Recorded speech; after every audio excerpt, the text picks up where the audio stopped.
if Netanyahu had done enough to reach a ceasefire. His response was a very blunt no.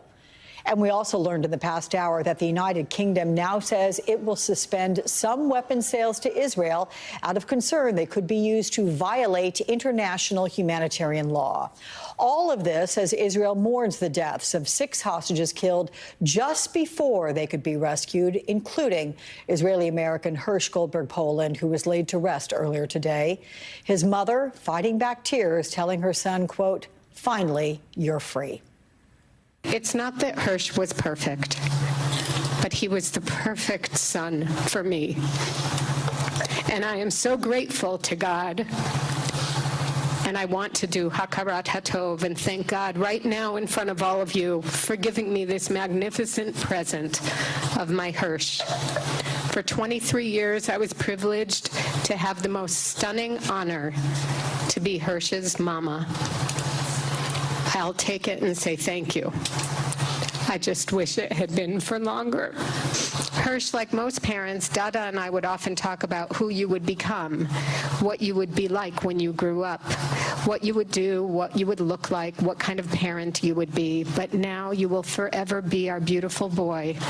You will stay the energetic, kind, patient, curious, funny, irreverent, pensive, forever handsome, forever young, forever my sweet boy.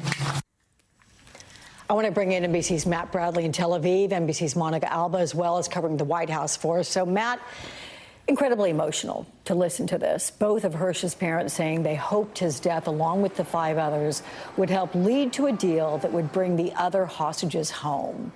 How do you feel things have changed over the past 24 to 48 hours?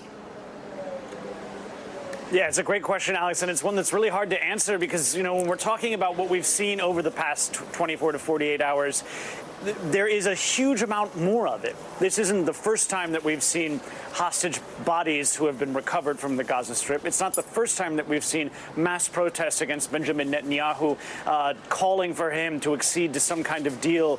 This is not the first time that we've seen a lot of anger against the government. And, you know, so it is really all of what we've been seeing before for the past almost a year, but actually just so much more pressure. And yet at the same time, we've just heard in the past 24, 48 hours, as you asked, Benjamin Netanyahu has come out and said he's not going to be yielding, and this is from Israeli media, not going to be yielding on some of the chief concerns that have been roadblocks in the way of coming to a deal that would free the rest of those prisoners. So in many ways, we're seeing more of the same at an accelerated rate. You know, this is still on the backs of these tried, tested, and failed efforts by the White House, by the U.S. administration, to try to push the parties to come to a deal. So again, we're seeing all of this in a much more accelerated, much more accentuated way. I'm not sure if we can say that this is necessarily going to break through and create some kind of change on the ground here in Israel or in the Gaza Strip, where they're in desperate need of some measure of peace or some sort of accommodation. You know, this is a situation that is still very much arrested by the political forces that are just beating back and forth here in Israel. Yeah, to the point of having a shouting match, I believe it was, on Saturday within the cabinet there that was quite widely reported. Monica, let's bring you in here. Has the message from the White House changed at all in light of the deaths of these 6 hostages? Well, sadly, Alex, we have seen the president and the vice president share these messages before when there has been news of the killing of some of these hostages, in terms of being outraged, in terms of being so saddened. But perhaps in this moment where this is an administration that has built a relationship with these families of American hostages and that has been in really frequent touch with the Goldberg Poland. So this is somebody that they are talking to frequently. The National Security Advisor has met with many, many times. And so, of course, they feel it very deeply anytime there's horrendous news like this. But with a family that they've come to know very well, who have been very effective advocates on behalf of their son and on behalf of all of the other hostages, I think there is this sense that there's a renewed urgency. But we have tragically, again, been here before. So this is language from the White House that is similar to what has been said, but where the president is really stressing and urging people, he says, to realize that Israeli Prime Minister Netanyahu, in his words, is not doing enough to secure a deal. But we do know that the president and the vice president wrapped up a meeting in the Situation Room this morning with the national security team and with some of the key players who have been most involved in the negotiations to date. And those are people like the CIA director, Bill Burns, Secretary of State Antony Blinken, who has been shuttling to the region repeatedly over these last 8 or 9 months. And then you also had the White House Chief of Staff, Jeff Zients, and the National Security Advisor, Jake Sullivan, talking about potential ways forward. And the conversation now shifts to what could be a next deal or offer that is put on the table, but how different would it look from what has already been put out there? That is the main question. It has been these gaps that have just not been able to be closed, that have been so elusive. And so a major question now, obviously the urgency is clear and present from the administration, but how they get that done. And some of the people I just mentioned there who are on the screen are people who have generally been going to the region to try to help and secure some of this. So is it possible we see some more travel from the administration in the coming days and weeks to try to finally get this kind of agreement? Those are the discussions. That is some of the active conversation going on behind the scenes here at the White House, Alex. Yeah. Matt, Benjamin Netanyahu, he seems to think he can still win this war. First of all, how does he define winning? And is that even realistic at this point?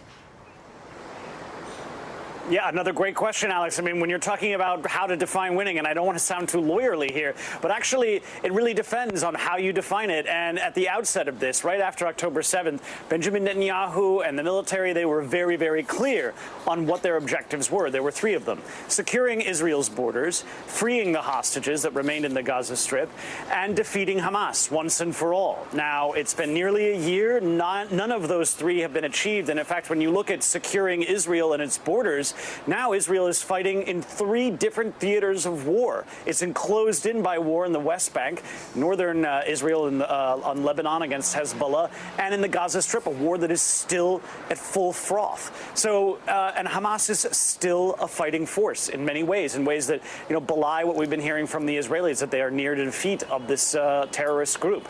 And the hostages, as we've seen, are still being detained. So none of this has been achieved, and that is part of the anger that we're seeing on the streets. Even for those who are more right-wing among Israelis here, they don't see these war goals as being achieved. And a lot of these goals, especially the 2 big ones, which are defeating Hamas and freeing the hostages, are increasingly, and have been really for most of the past year, being seen as at odds with each other.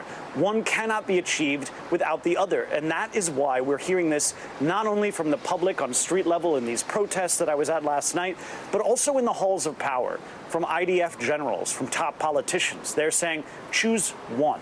You cannot have both, defeating Hamas and freeing the hostages, and that's why there needs to be a deal. We need to seal the deal right now. And that's something that a lot of Israelis are hoping that the White House starts to hear. A lot of this stuff, and not just because we're Americans when we were walking around there were a lot of people who were saying Joe Biden and Kamala Harris need to prevail upon Benjamin Netanyahu and his lieutenants and force them to come to a deal. They know the resonance of American diplomacy and what it means for Israeli leadership. All right. We know Benjamin Netanyahu has a news conference at 1:15 p.m. Eastern. I know you'll be covering that for us. Thank you so much to you both, Matt Bradley and Monica Alba. In 90 seconds, Democrats descend onto battleground Pennsylvania, where the stakes could not be higher. The big players campaigning there today for Harris and Walz. Live from Pittsburgh, right after this.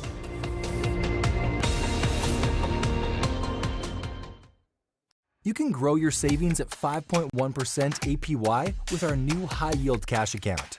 There are no fees, period. You don't need a subscription either. And earn 5.1% APY with no strings attached. Public.com. I usually just do takeout, but I'm trying to be more of an adult, learn how to actually cook. HelloFresh makes it so much easier to do. I just love that HelloFresh just brings it all to me. Everything is portioned out. Using their recipe cards makes it super approachable and really easy. It's so nice to not even think about what I need to cook for dinner. These firecracker meatballs are amazing. HelloFresh has 50 options to choose from each week. We can pause anytime we want. It's crazy that HelloFresh has everything that we've been craving. HelloFresh is giving you 10 free meals just for signing up. This is the greatest sleep innovation ever created.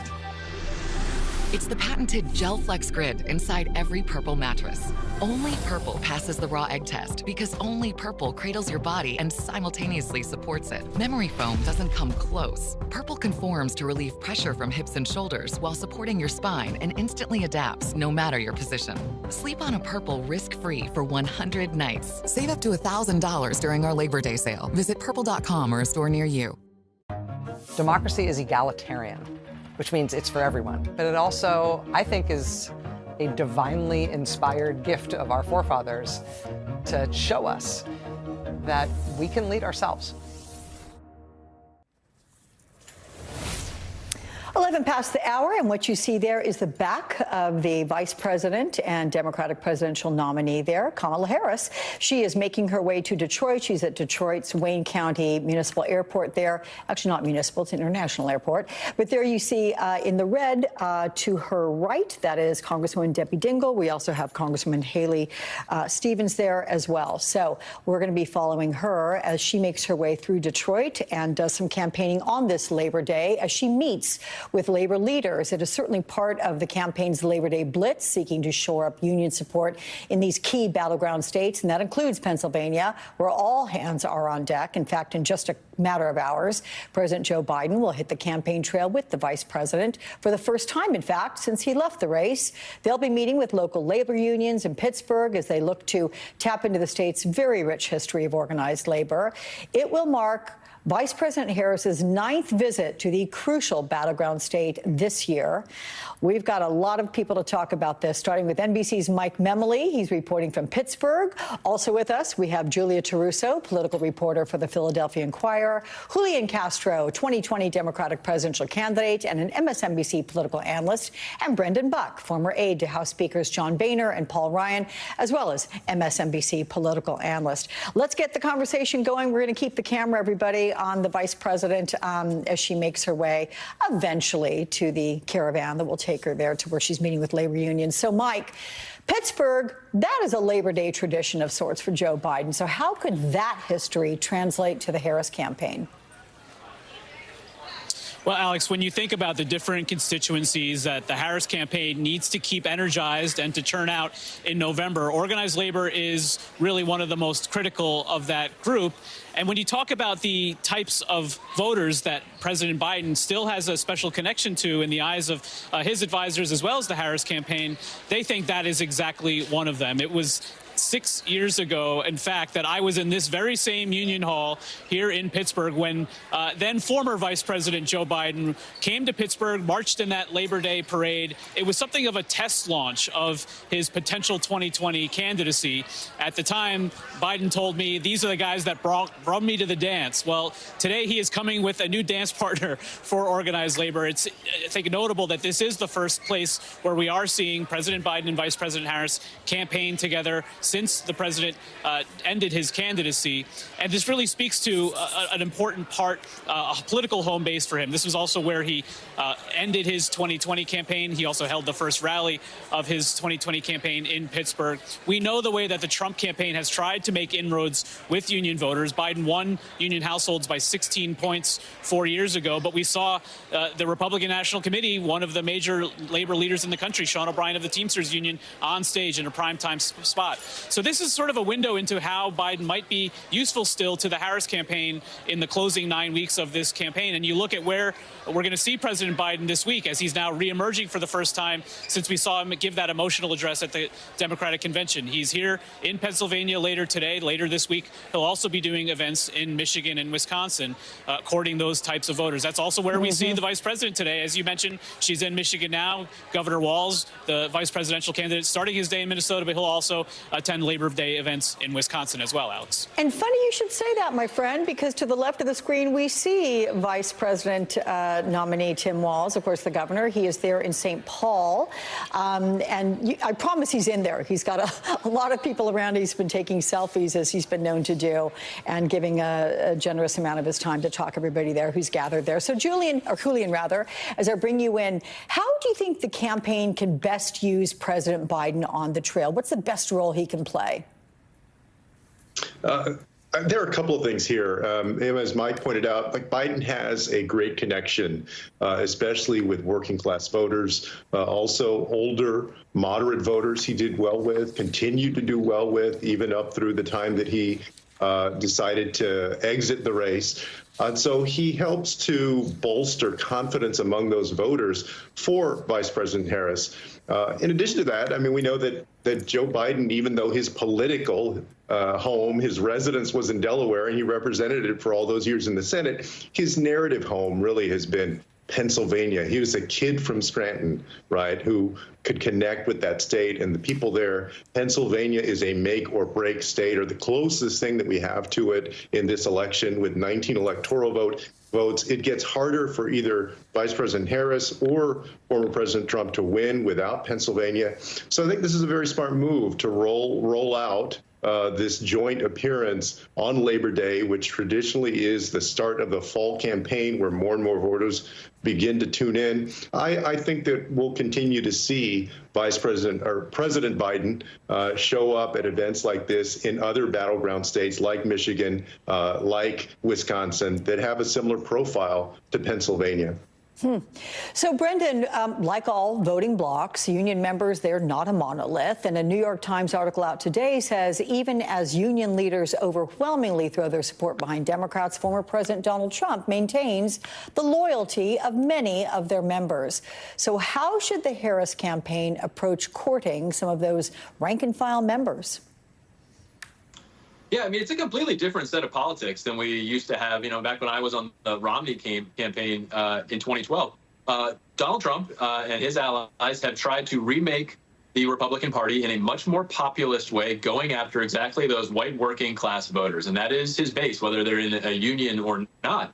And the thing that we've seen in polling in recent weeks is while Kamala Harris has come in and been sort of a bolt of lightning, she's made up a lot of ground with younger voters, voters of color, demographic groups that they really need. She hasn't quite caught up with white voters. And so that's why I think you're seeing a lot of energy, enthusiasm there. She's done better than Joe Biden was doing, but they need to up their numbers there and focus there. Now, Joe Biden, a pretty good surrogate for that purpose, probably the only purpose he's pretty good for at this point. As we know, even in Pennsylvania, when he dropped out, he was losing pretty bad in the polls there. But point being, this is a very important demographic, and not just because it's a lot of people, but because Donald Trump is playing for those really, really hard. And not just in this campaign, but he's been doing it for years, trying to remake the Republican Party, the party of white working class voters and populism. And I think the way this shakes out is going to be telling not just for this election, but for the long haul of our politics. And again, Governor Tim Walz, we see him there, and he's making his way, trying to get on the road, let's put it that way. But the fact is he's very generous with his time, and he's greeting everybody there on the tarmac. So this running mate, Tim Walz, he's going to follow up Harris's event, Julia, with a solo trip of his own. That one's going to be across the Keystone State later on this week. It is his first solo visit to Pennsylvania since joining the ticket. So what appeal does he have to Pennsylvania? How do you see that? Yeah, I think the Harris campaign really sees him as someone who can do a lot of what we've been talking about that President Biden might be able to do for her along the campaign trail, going to some of those white working class areas, going to more rural communities where we know the Harris campaign has opened a lot of campaign offices in recent days in Pennsylvania or in recent weeks. So I think the hope is that he can appeal there and appeal to some of those more moderate, more independent voters who at least may stylistically connect with his roots, his rural Nebraska upbringing. We know that about 3% of Pennsylvania voters are undecided, according to polls, which is a smaller number than in August 2020. But, a lot of those voters do identify as independents, as moderates. So I think the goal there will be hoping his background can kind of appeal in some of those areas where people's politics might be a little more moderate. And Julian, Harris and Biden, they're also going to be joined today by Pennsylvania Governor Josh Shapiro, of course, who was among the finalists to be Harris's running mate. How much weight will his support add to the efforts across the state? Well, it's a great endorsement to have. I mean, he's a popular governor there in Pennsylvania. He has shown when he ran an ability to cross over and get a lot of moderate support, even some folks who had been Republicans. And so having his vote of confidence out there vouching for the ticket is great. It's fantastic, especially, you know, it's no secret, obviously, he was in the running to become the vice presidential nominee. That he's going out there and still campaigning hard for the ticket, I think speaks well, not just of him, but also of Vice President Harris and Governor Walz. So that's going to be helpful. And then I would also say, Alex, that, you know, one of the things we can tell here on the screen is look at how many of the office holders are there.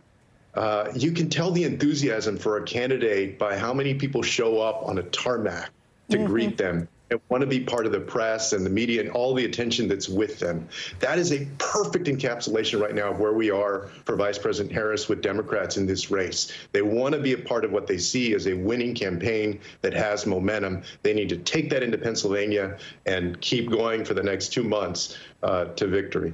And you know, it's interesting. We've heard the Harris-Walz campaign say that they are reaching out to every single voter. In fact, we are seeing evidence of that. Tim Walz is making sure that he leaves nobody without a handshake or a greeting there on that tarmac. Let me get back to that 3%, Julia, that you reported, the Pennsylvania voters who are undecided. You spoke with some of them, those that fall into this group. What did you learn about what they're actually watching for in this race? What is going to influence most their vote?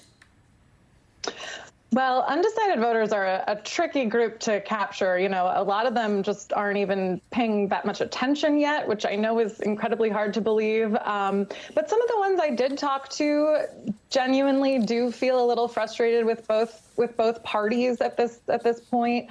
I talked to a voter who was a two-time Trump voter who just didn't know if she could do it again. She was very frustrated with, you know, his recent visit to Arlington National Cemetery.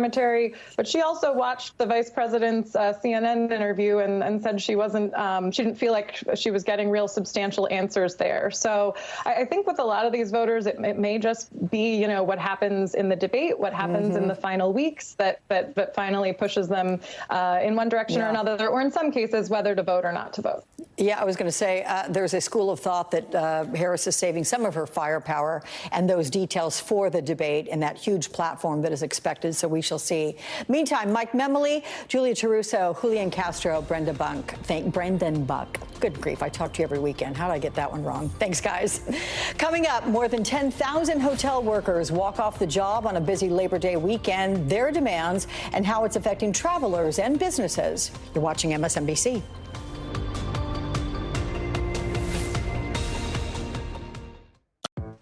Mom, with these sandwiches, I'm gonna be the coolest guy in the lunchroom. I need to practice my cool guy greetings. Sup. Sup. Sup. Saturday, September 7th, Brooklyn, New York. It's MSNBC Live Democracy 2024, our premier live audience event. Maddow, Psaki, Mitchell, Reed, Hayes, Steele, Menendez, Sanders-Townsend, O'Donnell, Wagner, Rule, Melbourne, Kornacki, and more. Join the MSNBC community in conversation. Visit msnbc.com/democracy2024 to buy your tickets today. We're Carvana, the company who invented car vending machines and buying a car 100% online. Now we've created a brand new way for you to sell your car. Whether it's a year old or a few years old, we want to buy your car. So go to Carvana, enter your license plate, answer a few questions, and our techno wizardry calculates your car's value and gives you a real offer in seconds. When you're ready, we'll come to you, pay you on the spot, and pick up your car. That's it. So ditch the old way of selling your car and say hello to the new way at Carvana. Food has definitely been a very dominant voice in my head.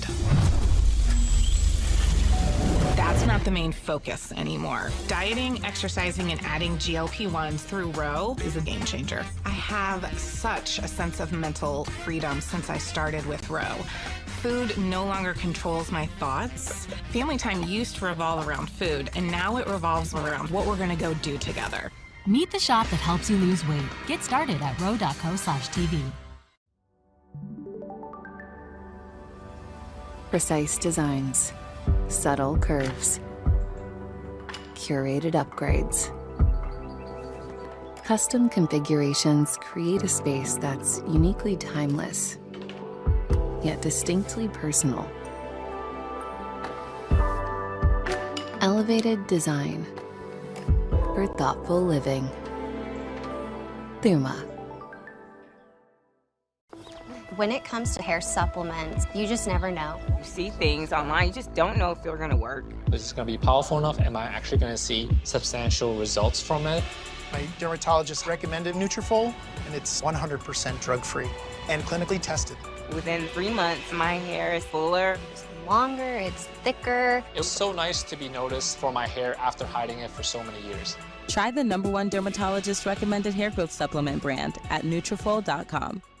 I am embarrassed to say this, but I've been using deodorant on my armpits for the past 40 years. And yet anytime I noticed odor anywhere else, I thought I needed a second shower, I wasn't clean, or there was something wrong with me. And then my gynecologist told me about Lumi. It's a whole body deodorant for pits, feet, and privates that controls odor anywhere and everywhere on your body. I tried it and I noticed a difference right away. Everywhere. You won't realize the body odor you've just been living with until you try Lumi and it's gone. Go to lumideo.com to build your customized bundle today. Never clean your gutters again with LeafGuard. LeafGuard's seamless design keeps leaves, pests, and sediment out while directing water away from your home, giving you peace of mind that your home and family are protected from water damage with the industry's premier maintenance-free gutter system. Call 844-6LeafGuard right now for a free estimate and save 20% plus $500 off your purchase and installation. LeafGuard. Get it today, protected for life. A Chewy pharmacy order is on the way for Summit, who loves fresh air. Like, loves fresh air. But fresh air is full of stuff. Fleas, ticks, allergens. So her parents use Chewy for all her prescriptions. Fast delivery means they never miss a dose. And great prices mean more funds for more fun. For quality meds and great prices, for life with pets, there's Chewy. My father was a Boston cop who became a lawyer, and he had me in the courtrooms all the time. And so everything that happens in courtrooms makes perfect sense to me, and my job is to try to make it make sense to an audience.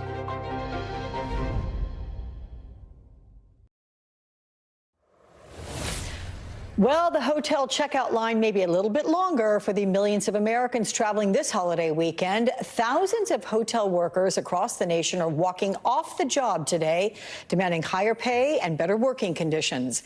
NBC's Antonia Hilton is joining us from Greenwich, Connecticut. So welcome to you. Let's hear what you are hearing from these workers and the hotel chains and states. Which ones are affected?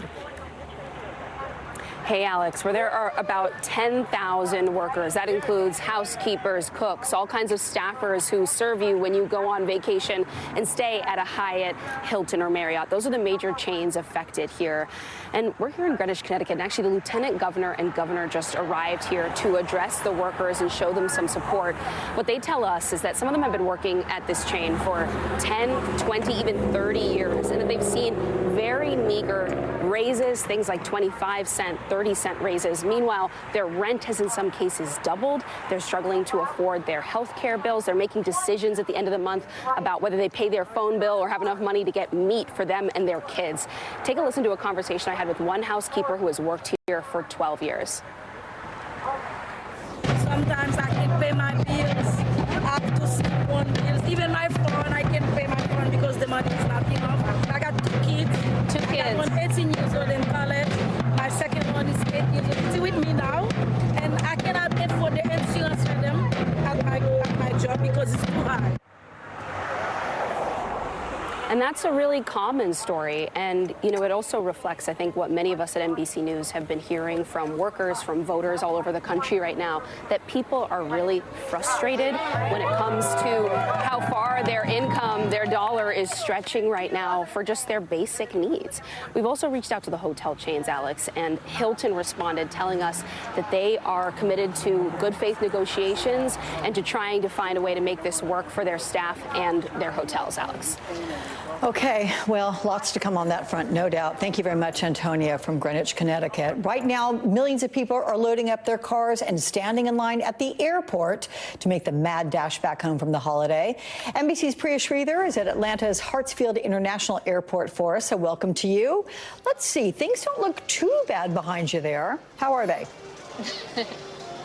Hey, Alex. Yeah, they're not too bad right now. But of course, this is the world's busiest airport. And every single holiday this past year, we've just been smashing records when it comes to the number of TSA screenings that are occurring nationwide. So there were pretty long lines in the security checkpoints today. TSA was projecting that they were going to screen 17 million people over this extended holiday travel period, which lasted from Thursday up until this Wednesday, which is an 8.5% increase compared to last year. AAA also projecting a 9% increase in people traveling to domestic destinations over this Labor Day weekend. So, of course, that is translating to a little bit of longer lines and longer waits at the airport. I did get a chance to speak to some people who have been traveling today. Let's take a listen to what they had to say. Yesterday, they delayed our plane so much in Green Bay that by the time I got to Chicago, even though I ran as fast as I could through the O'Hare Airport, I missed the plane. Just make sure you have everything, be ready, be prepared for something to go wrong. And Alex, some of the good news here is part of the reason that more people are traveling right now is that the price for domestic airfare is actually down 2%.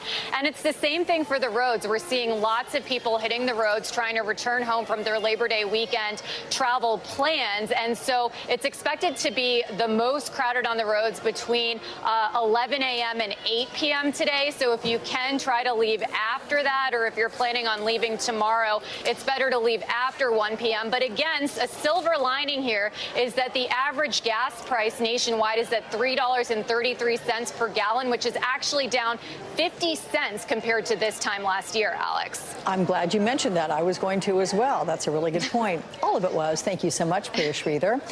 In this busy travel weekend, though, not everyone is thrilled about the travel boom. One city in the U.S. inundated with tourists is considering some serious restrictions. And as NBC's Ellison Barber reports, they're not alone. It's the last days of a summer of record-breaking travel that's overwhelmed vacation hotspots around the world. Barcelona visitors hoping to enjoy an outdoor snack, sprayed with water guns by protesters chanting, "Tourists, go home." And in Sintra, Portugal, signs warning of a traffic jam in paradise. Sintra era o Éden na terra, mas agora transformou-se no inferno. Tourism turning into over-tourism, and cities are now cracking down. Venice this summer charging a fee for day trippers. Barcelona banning tourist rental apartments. Amsterdam capping the number of cruise ships and planning to ultimately close its cruise terminal entirely. And now the fight coming to an unlikely place, Juneau, Alaska. Population around 30,000. Every summer, passengers go on cruises to catch a glimpse of Alaska's stunning glaciers and wildlife. Then each day, thousands flood into Juneau, pouring into shops, going on excursions, setting up a battle between locals who love their small-town way of life and the tourists who desperately want a taste of it. The cruise industry brings massive numbers of people on a concentrated schedule and spews them into a city like a tidal wave and then sucks them all out and leaves. Carla Hartz lived in Juneau since she was a little kid and says the influx of people is inescapable.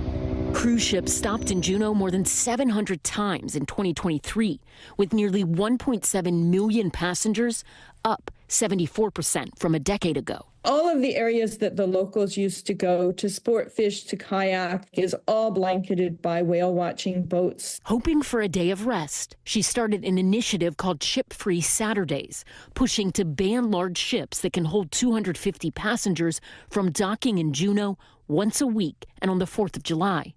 People will vote on it October 1st. This is bad for our family. It's bad for our community. McHugh Pierre is the chair of Protect Juneau's Future, a group campaigning against the initiative, worried the local economy will take a big hit.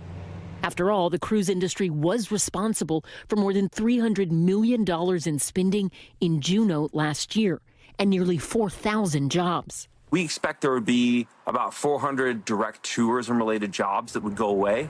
And, businesses would shut down on Saturday. There's no reason to be open for locals. There's not enough people. The city's already taking steps to limit cruise ships. Starting in 2026, it's capping cruise passengers at 16,000 a day and 12,000 on Saturdays. But for those who feel the soul of the city is at stake, they want more. We know what Juneau was before it became just an exploited extension of the cruise ships. We know what we had and what we lost, and we want it back. Ellison Barber, NBC News. All right, Ellison, thank you so much for that report. Up next, a major attack in Ukraine targeting a shopping mall and other residential areas leaves dozens injured. We've got a live report from Ukraine. You're watching MSNBC.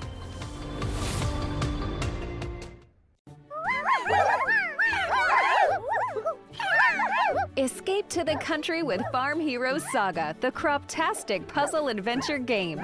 Join forces with the Farm Heroes to collect as many Cropsies as you can. And save your precious farm from Rancid the raccoon. Just sit back, relax, and harvest your way through hundreds of unique levels, full of challenging game modes and satisfying power-ups. Farm Heroes Saga. Download now. Want Ethereum in your portfolio? Look for ETH, Grayscale Ethereum Mini Trust. Low-cost exposure to the second largest cryptocurrency. From Grayscale, the crypto specialist. Type ETH into your investment account today. ETH, Grayscale Ethereum Mini Trust. Crypto investing begins here.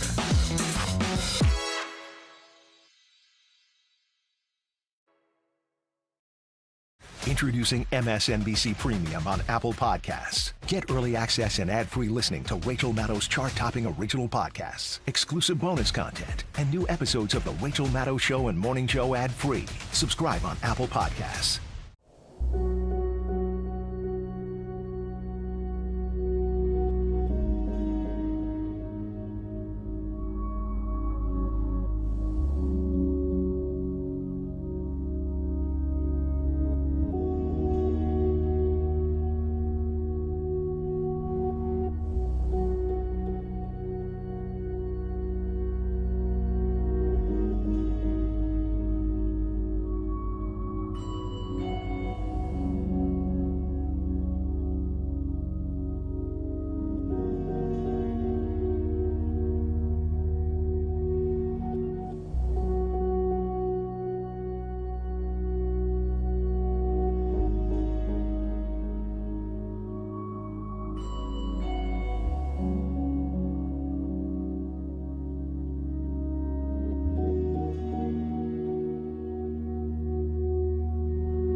Germany's far-right party has just won a major state election for the first time since the Nazi era.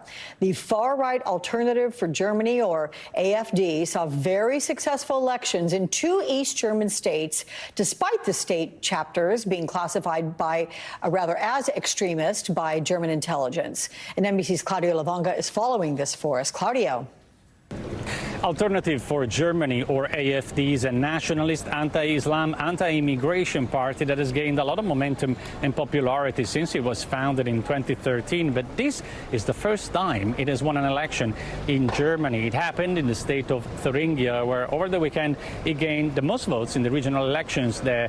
Now, AfD is considered a far-right party nationwide, but in the states of Thuringia, where it won the elections, and in Saxony, where it arrived a close second, they are considered by German authorities real extremists. Now, the leader of AfD in Thuringia, for instance, his name is Björn Höcke, the clear winner of the elections in his state, once said that it will be a big problem if Adolf Hitler was portrayed as the absolute evil in German political discourse, and has already been convicted twice for using prohibited Nazi slogans. Now, despite winning the election, Höcke and the AfD are unlikely to be able to govern in that state, as mainstream parties already said they will not join a coalition with them. But their victory marks a major shift toward the right in German politics. Now, even if this was on a regional level, it is the first time since the end of World War II that a right-wing extremist party has won an election, and observers will now be looking at whether their success will be replicated on a national level when the whole country goes to the polls for the parliamentary elections in September next year. Lots to watch. Thank you so much, Claudia Lavanga, for that. In Ukraine, explosions have been ringing out as Russia bombards the nation with massive missile strikes. Ukraine says today's strikes have damaged 5 kindergartens in Kyiv, just as kids are returning to class for the start of the school year. Ukraine also says Russia used hypersonic missiles to attack Kharkiv yesterday. That is the country's second largest city, just 25 miles from the Russian border.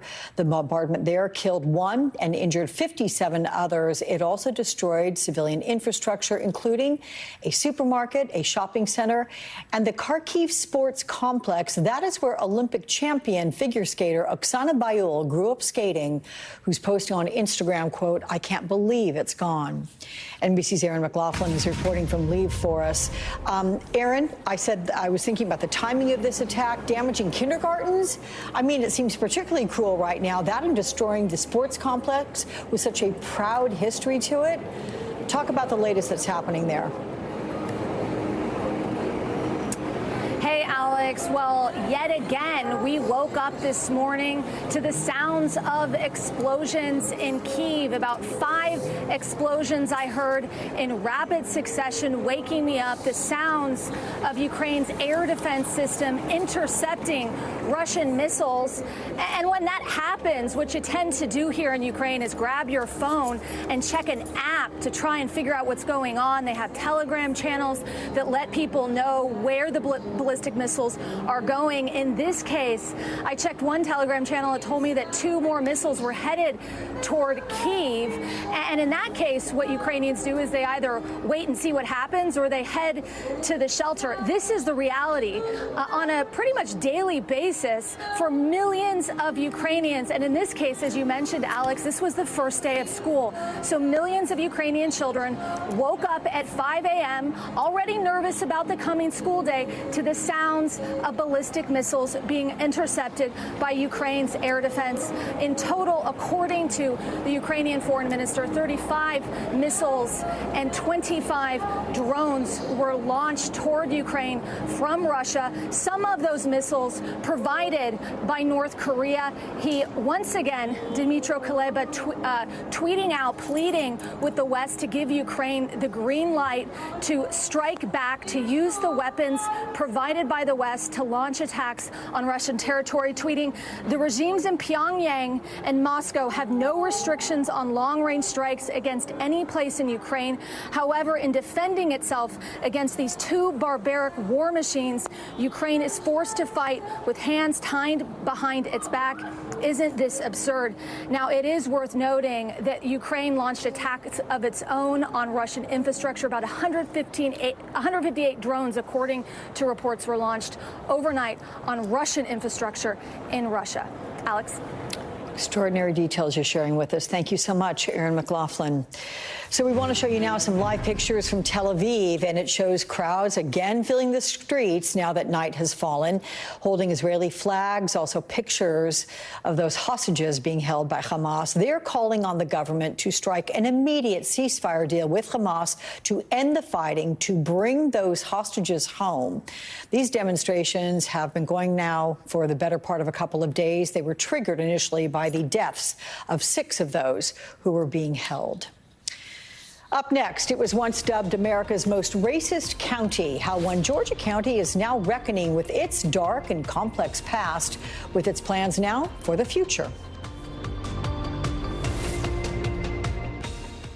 Over 13 million Americans were affected by identity theft in 2022, and the threats are more than you realize. If you're a victim of identity theft, LifeLock works to fix it on your behalf, backed by the $1 Million Protection Package. Enroll now. I have an obligation to find a way of telling this story that is fresh, that has angles that haven't been used in the course of the day, to bring my experience working in the Senate, working in journalism for many years, to try to make sense of what has happened in that news day and help you make sense of what it means to you and what it's going to mean to you tomorrow and what it's going to mean to you next year.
As people around the country prepare to go back to school, one county in Georgia scarred by racism has established a new scholarship meant to help the descendants of black families expelled from their homes more than 100 years ago. NBC News Stay Tuned correspondent Marquise Francis has this story.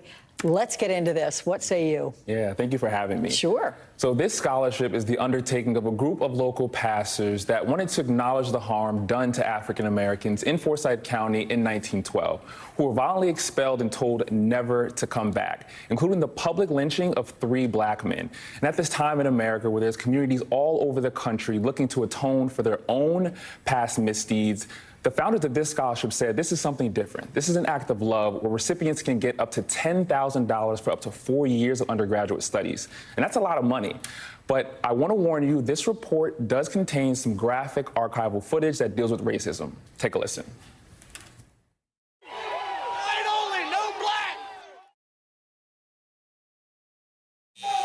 Do you not know, like, the history? Black people are not welcome here. We want to stay white. Why don't you stay that filthy color you are?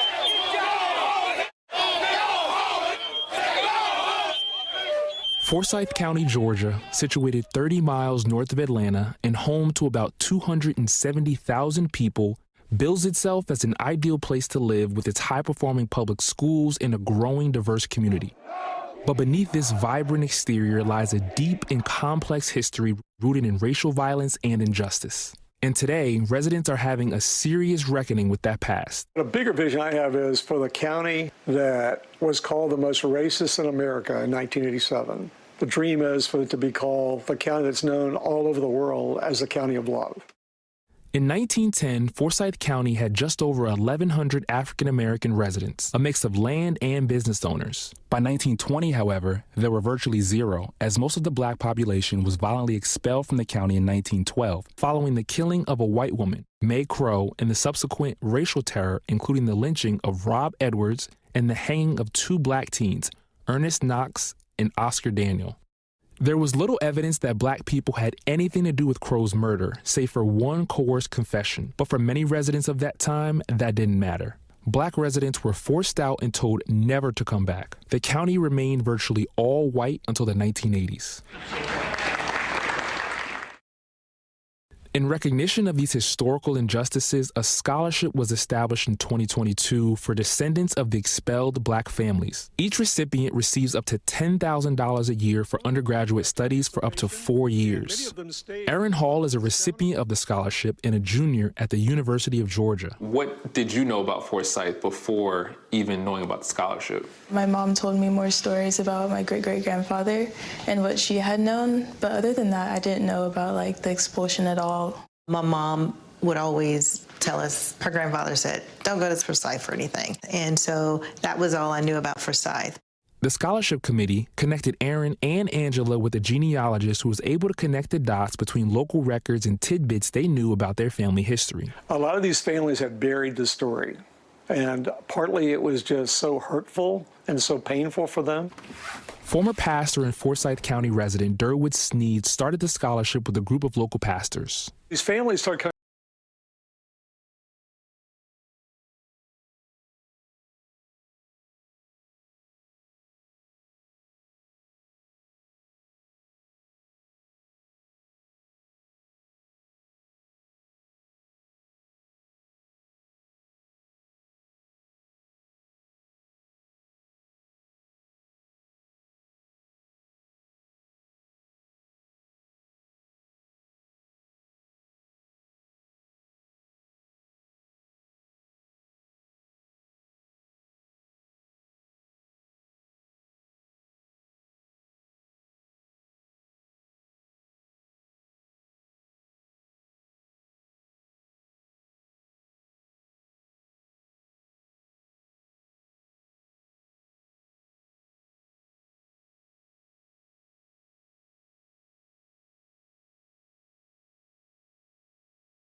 You've got your Sunday obsession, and we got you. Now with Verizon, get NFL Sunday Ticket from YouTube TV on us. And a great deal on Galaxy Z Fold 6 for a total value of $1,250. Only on Verizon. See you Sunday.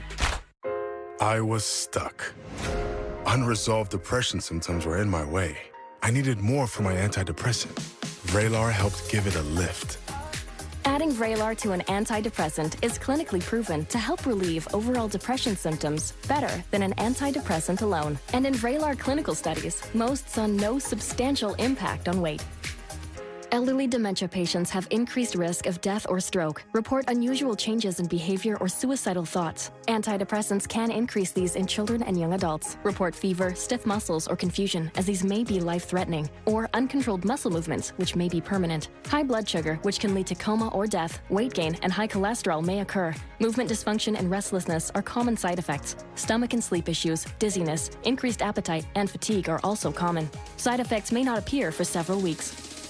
I didn't have to change my treatment. I just gave it a lift. Ask about Vraylar and learn how AbbVie can help you save. Okay, Limu, you said it. Then as I spike it, I'll tell them how Liberty Mutual customizes car insurance, so they only pay for what they need. Got it? Did you get that? Only pay for what you need. Liberty, liberty, liberty, liberty. After Homoglow cleaned our place for $19, we fired our old housekeeper. Homoglow tackled everything, from our kitchen to our bathroom, all our laundry. You just pick a date, pick a cleaner, and enjoy a spotless house for $19. At SimpliSafe, we build advanced security sensors and cameras for your whole home, powered by 24/7 professional monitoring and Fast Protect technology, exclusively from SimpliSafe for faster police response. There's no safe like SimpliSafe. I had 20 years of experience as an HR professional, and I had reached a ceiling, so I enrolled in UMGC. I would not be the person that I am today had it not been for the partnership with UMGC. Shopping, working, and relaxing online can attract various digital threats. To improve your protection against them, just turn on NordVPN. This cybersecurity app will block web trackers and malware-infected sites. It will also encrypt your internet traffic without losing a smooth connection. Choose the VPN recommended by Forbes Advisor. Get the deal now. NordVPN, cybersecurity built for every day. I knew that I wanted to get help immediately. I was going to be able to see a therapist within that same week. I am just so much more in tune with myself after just being able to talk to my therapist. She's dope. There's so much ease with using BetterHelp. Now I feel so much more confident in expressing myself, and that's been a great gift for me.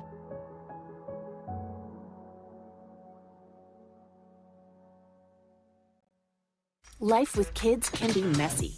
Once Upon a Farm keeps it clean where it matters most. Organic, no added sugar, farm fresh blends for babies to big kids for wherever life takes you. From our farm to your fridge. Once Upon a Farm. Why do couples choose a Sleep Number smart bed? I need it a little cool. And I need it a lot of cool. We're both cool like that. Sleep Number does that. Actively cools and warms on each side. The Queen Sleep Number C2 smart bed is only $9.99. Plus get free delivery when you add any base.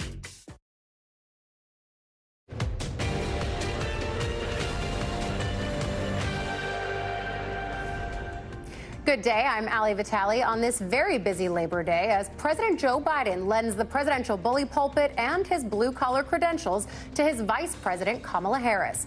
That public show of support comes after a Situation Room meeting this morning following the deaths of 6 hostages in Gaza, including American-Israeli Hirsch Goldberg Poland. The Vice President joined the president for that meeting at the White House as well. But today, Union Joe returns to his Labor Day stomping grounds, celebrating unions in Pittsburgh at his first joint campaign trail appearance with Harris since he chose to leave the 2024 race. Labor Day also marks a key date on political calendars, traditionally considered the start of the 4th quarter of the presidential campaign season, when most voters start to tune in.